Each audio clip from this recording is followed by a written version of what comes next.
our family. Their work is an integral part of what will be the best picture of the year and of every picture of every year. The award that is about to be given then is a tribute to each and every one of them.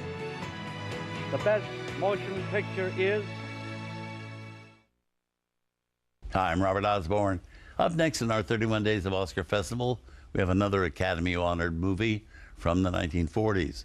It's a World War II story that earned Robert Mitchum the only attention he ever received from Oscar, a nomination for his supporting performance in this film. The movie is the story of G.I. Joe, independently produced by Lester Cowan and released by United Artists in July of 1945, just a few weeks before the official end of World War II. And no less than Dwight D. Eisenhower called this movie the greatest war film ever made.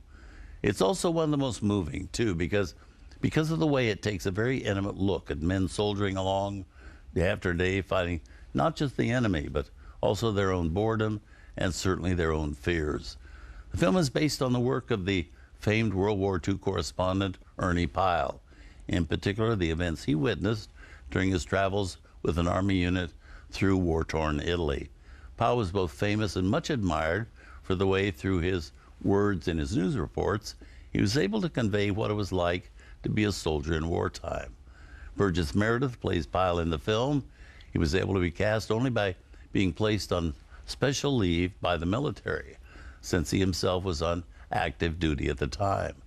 And many of those playing soldiers in the film are actual military men as well, members of the infantry who'd served in the Italian campaign, were back in the States at the time training for duty in the Pacific.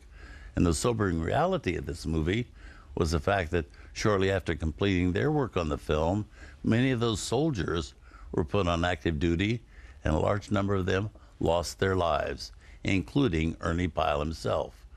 3 months before this film was released, Pyle was killed in the Pacific, shot down by a Japanese machine gunner on the island of Ishima. So from 1945, directed by William Wellman, a film also nominated for Oscars in the category of Best Musical Score, Best Song, and Best Screenplay. Here's the story of G.I. Joe.